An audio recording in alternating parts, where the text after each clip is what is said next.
Hello everybody, and thanks to Tom and Scott for organizing this, and to the other colleagues in IWRA. Ali and Flavia have really set the stage for my presentation by giving the historical and background and the international law background where the convention fits.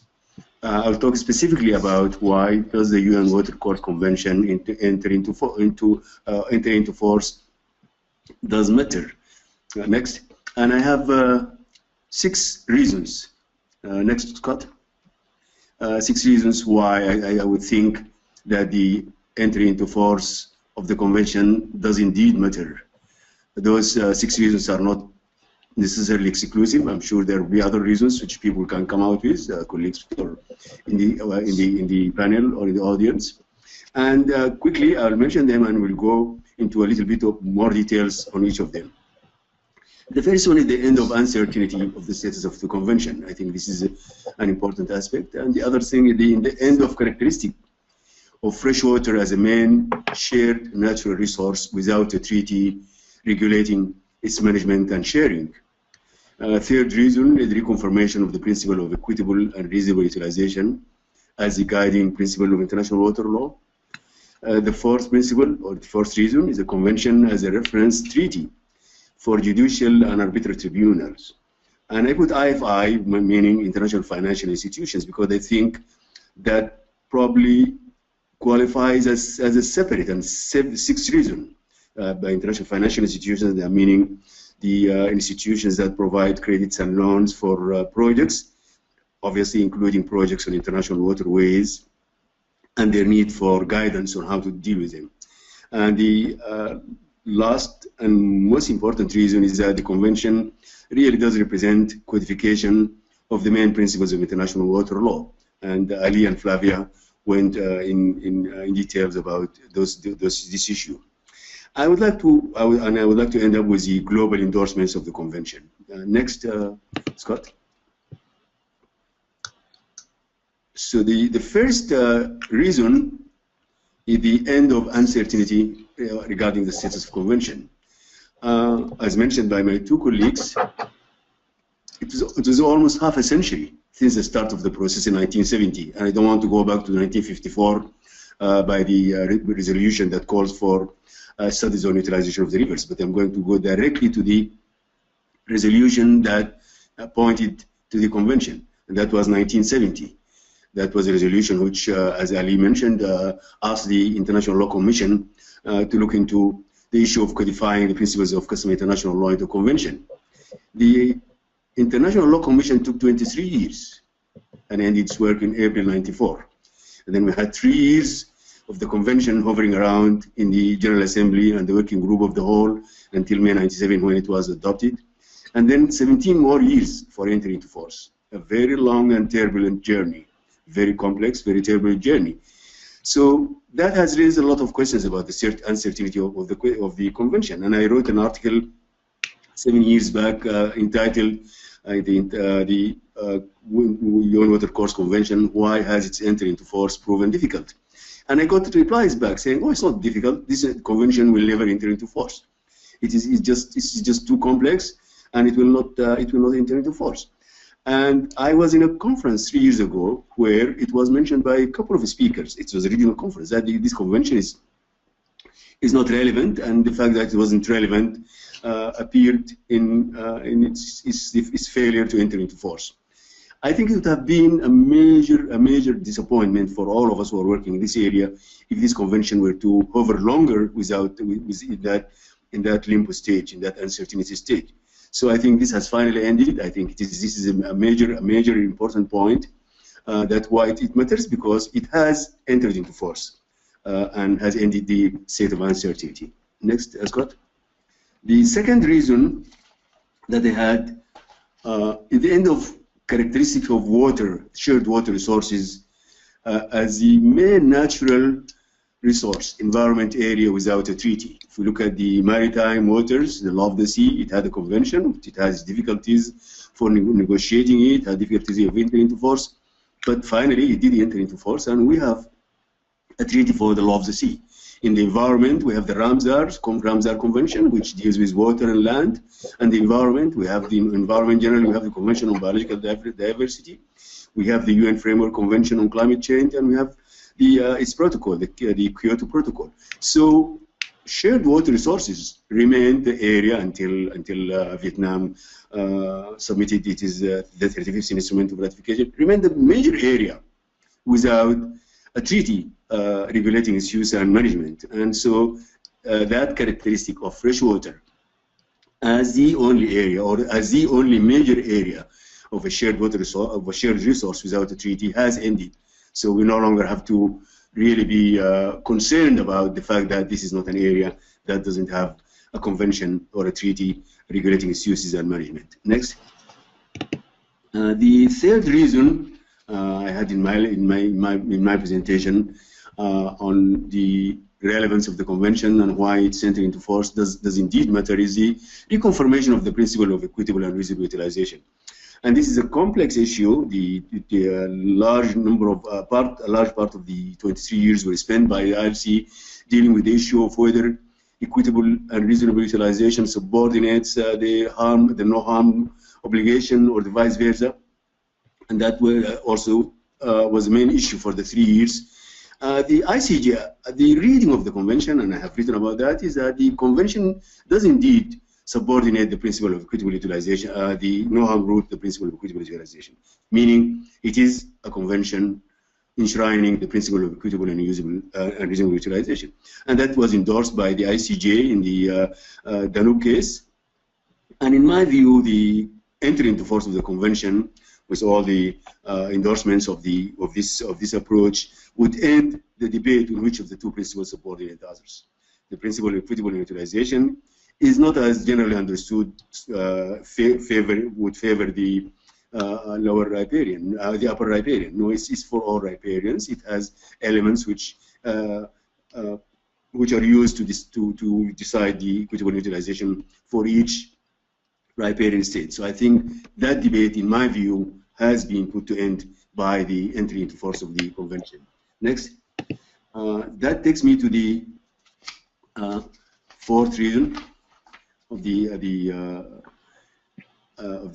relevance of the convention and why it's entering into force of matter is that there is now a treaty which is a reference for judicial and arbitral tribunals. We have a number of, the PCA had a number of cases, the Permanent Court of Arbitration, the ICJ had 2 cases. There are other cases that are likely to go somewhere, regionally or internationally. We had the Kishanganga, which was decided recently by the PCA, and before that. So I think now there is a reference treaty. In the past, you look around, you look at the Helsinki rules, you look here and there, you look at the decisions of the Permanent Court of International Justice. Now we have a reference treaty which the international and regional judicial arbitral tribunals would use and would look at. And this was clear when the Danube case was decided 4 months after the adoption of the convention by the General Assembly. And the General Assembly and the International Court of Justice referred to it extensively. It did refer again to it in the Pulp Mills case, Argentina versus Uruguay. And the interesting thing to notice is that when the International Court of Justice endorsed and referred to the convention, none of the 4 parties to the cases, Hungary, Slovakia, Argentina, and Uruguay, was a part of the convention. Nevertheless, the court went ahead and endorsed the convention. Of course, Hungary became a member later in 2000. So henceforth, the convention will be the main reference treaty for international and regional and judicial tribunals. Not only this, but it will also be a reference for international and regional financial institutions. During my years as the water law advisor for the World Bank, I would get calls from all over the world. Asian Development Bank, African Development Bank, DFID, the British Aid Agency, GTZ, whenever they have a project on international water course. What do you do, guys, in the World Bank? How do you handle it? What should we do to avoid problems with other riparians? And I think now there is a reference for those institutions. And I think, if Flavia may correct me, but one reason why the UK ratified the convention was, or seized the convention was, because they felt that they have something to use in their foreign aid, in their aid to the for projects on international waterways. And I think this will resolve the problem with many of the institutions that don't have a policy on how to handle projects on international waterways. Yes, of course, the World Bank had a policy, but still, and this will strengthen the policy of the World Bank, because we worked very, I said we because I was in the World Bank at that time, we worked very closely with the ILC, and we put in the table the experience of the World Bank on notification, which was used extensively by ILC, including the article on indirect procedures. So I would, Scott, if you don't mind, I will later on make this as a separate reason, because I think it's important. Can we go to the next slide? And that takes me to the most important reason for the relevance and for the why it should matter, that the convention has indeed codified the principles of international customary law.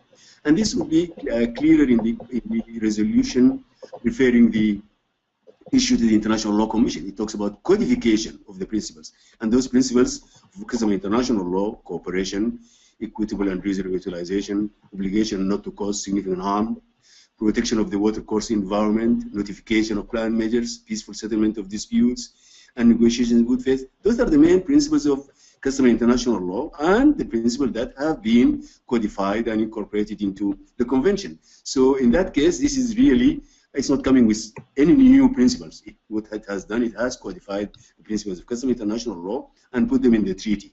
Next, Scott. So it has put them in the treaty, and that I think is a major achievement and a major reason for why we should be happier and about the entry into force of the convention, that it has codified customary international law.